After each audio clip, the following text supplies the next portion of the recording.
Oi para todo mundo, meu nome é Marcos Souza e esse é mais um vídeo do canal Sons Aleatórios.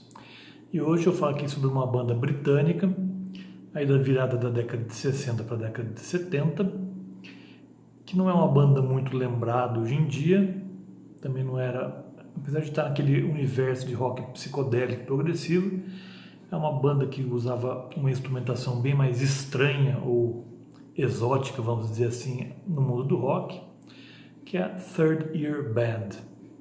Essa banda surgiu a partir de uma outra banda chamada Giant Sun Trolley, e em 1967 essa banda era composta pelo Glenn Sweeney, que era percussionista, pelo Dave Tomlin, que era flautista, e pelo Roger Bunn, que era baixista. E o Roger Bunn, depois ele saiu da Giant Sun Trolley, ele montou uma banda chamada Gin, que inclusive uma música desse Gin foi regravada pelo David Bowie, uma daquelas demos que saiu naquela caixa do ano passado, chamada Life is a Circus. E depois ele fez parte de uma formação bem embrionária do Roxy Music. E o Glenn Sweeney, ele acabou se juntando a outras bandas, como por exemplo a Hydrogen Jukebox e a People Band, até ele formar a Third Ear Band em 1968. Era uma banda ali de Londres, da região metropolitana de Londres, que tocava muito ali em clubes como o Middle Earth, um famoso clube de música psicodélica. E por que eu falo que eles tinham uma instrumentação exótica em relação a outras bandas de rock? Porque eles não tinham guitarrista, até aí o Soft Machine também não tinha, mas não era só isso.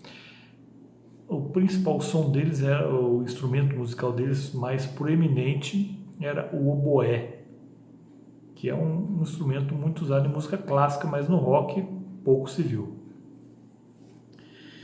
E em 1960, e além do oboé, também eles tinham violino, às vezes por vezes viola e percussão. E em 1969 a Third Ear Band assinou com o selo Harvest, da EMI, que é um selo que tinha muitos artistas de rock progressivo e psicodélico, naquela transição psicodélico-progressivo, como o Pink Floyd, por exemplo, estava na Harvest naquela época, e até o Deep Purple também fazia parte do cast da Harvest em 1969 e 1970.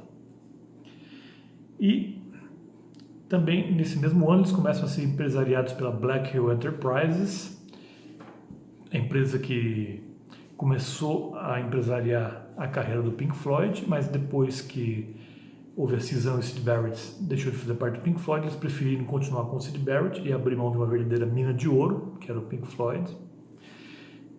Também o Mark Bolan, também, na época com o Tyrannosaurus Rex, também era empresariado pela Black Hill Enterprises. E nesse mesmo ano ainda de 1969, eles lançaram o álbum de estreia chamado Alchemy, que foi produzido pelo Peter Jenner, que era o chefão da Black Hill Enterprises, no caso. E nesse álbum, a banda consistia, além do Glenn Sweeney na percussão, também tinha o Richard Koff no violino e viola clássica, e também o Paul Mintz no oboé, que era o instrumento, como eu falei, mais proeminente, e aqui nesse primeiro álbum também o Mel Davis no violoncelo, então era um quarteto. E esse primeiro álbum é completamente instrumental, não tem vocais, e é um álbum denso, é um álbum assim, que para quem está habituado com o rock convencional, não vai gostar de primeira com certeza. Mas uma vez que você se acostuma com o exotismo do som do oboé, em conjunto com o violino, viola clássica e percussão, você começa a perceber várias nuances ali de folk e também de música psicodélica e daquele folk celta, inclusive. Eles tinham uma pegada bem mística, só para ver o nome de algumas das músicas, como por exemplo Druid One ou The Egyptian Book of the Dead. Então, fazendo referência ao livro dos mortos do Antigo Egito. E é um álbum, como eu falei, um álbum denso, fascinante, mas a produção eu achei um pouco tímida na comparação com os álbuns que viriam a seguir. Esse primeiro, o produtor do álbum foi o Peter Jenner, como eu falei, o chefão da Black Hill Enterprises.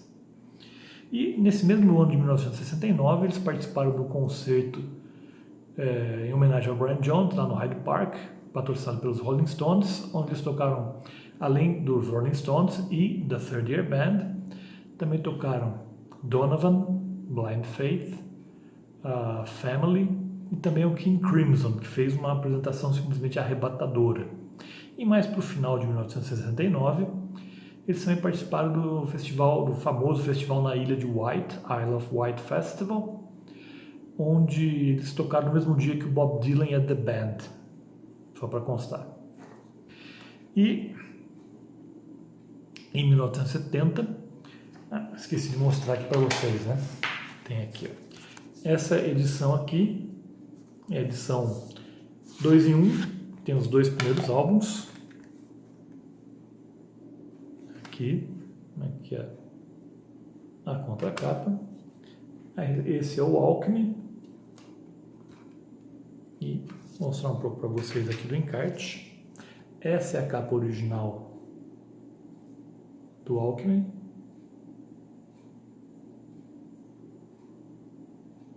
Não sei se está dando para pegar muito bem. Aqui seria a contracapa. E aqui tem umas notas de rodapé bem elucidativas.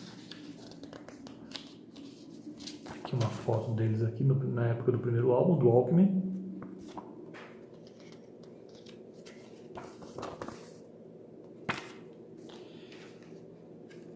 Então, no ano seguinte, eles lançaram o segundo álbum, auto-intitulado apenas com o nome de Third Year Band, mas que ficou muito conhecido também com o nome Elements, porque é um álbum de apenas 4 faixas, 2 de cada lado, na época do vinil, e se refere aos 4 elementos. Então, na ordem, a primeira faixa do lado A se chama Air, ou ar em português, a última faixa do lado A, Earth, terra, a primeira do lado B, Fire, fogo, e a última do lado B, Water, ou água.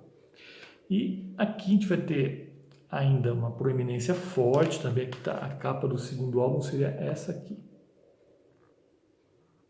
Vou tentar tirar aqui daí. Essa.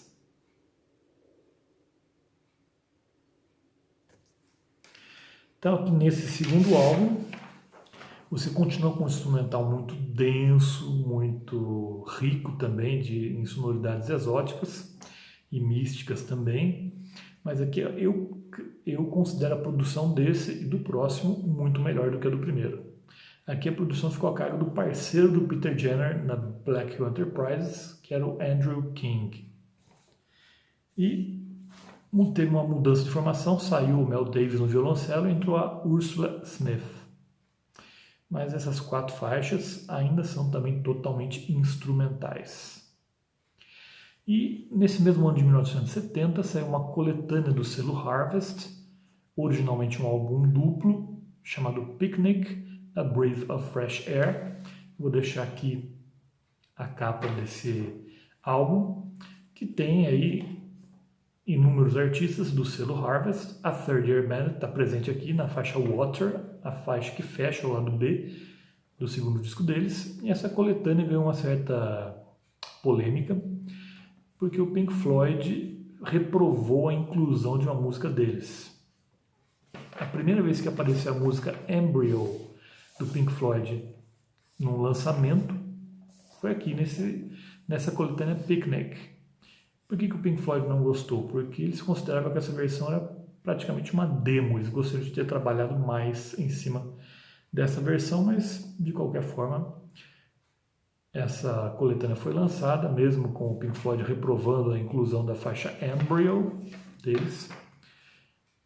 E depois, ainda em 1970 também, a banda gravaria uma trilha sonora para uma série de TV alemã chamada Abelard and Eloise, mas essa trilha não foi lançada na época, foi lançada só no final da década de 90. Eu não tenho essa trilha aqui.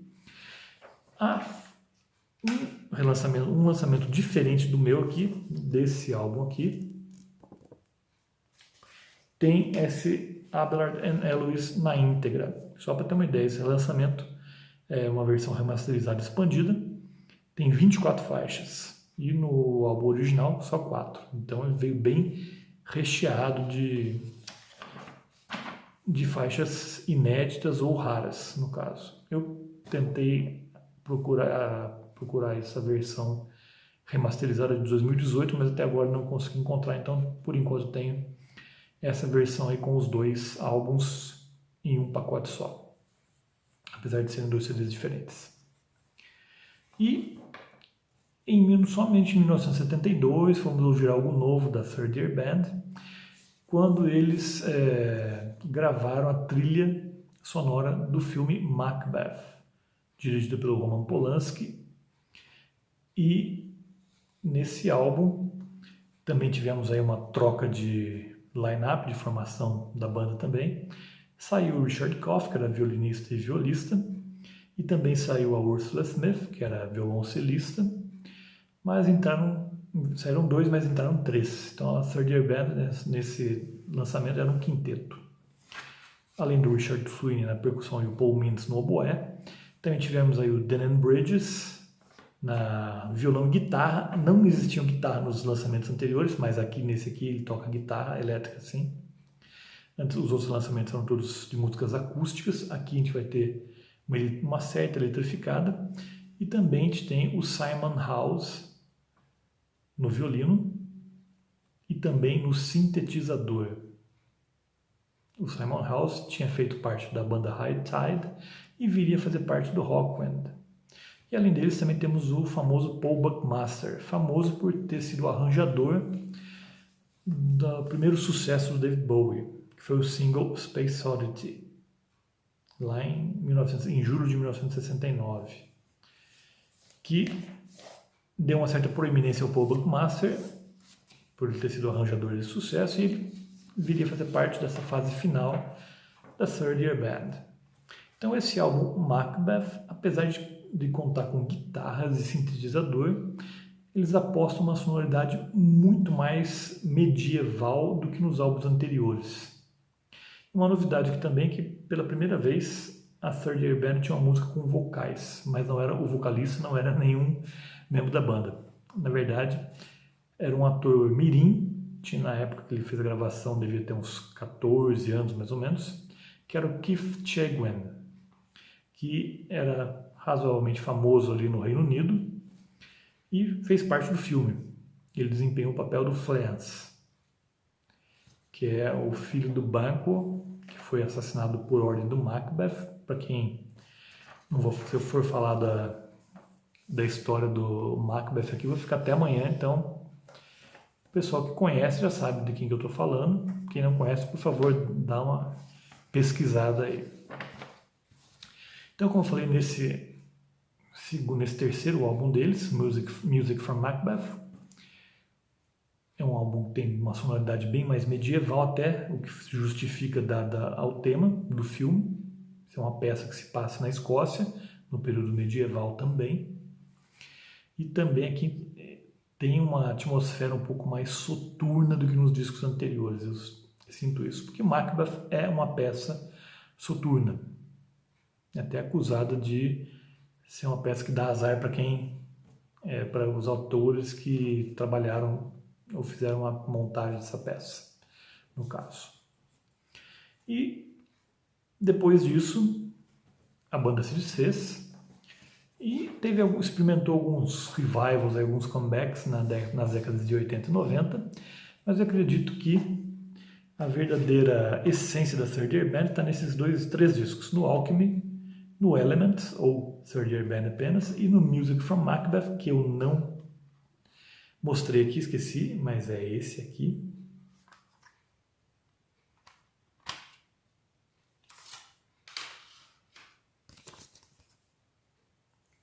Aqui se refere ao começo da peça, com as bruxas na praia.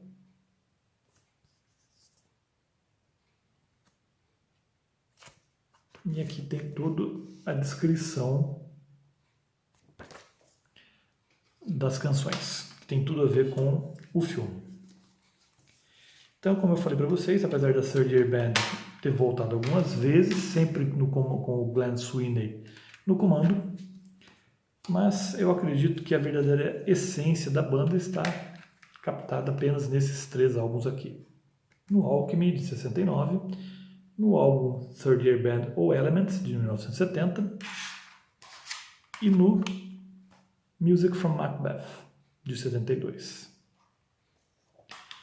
E lembro vocês que toda terça-feira tem vídeo novo aqui no canal. Por hoje eu fico por aqui. Vejo vocês na próxima terça-feira. Até lá.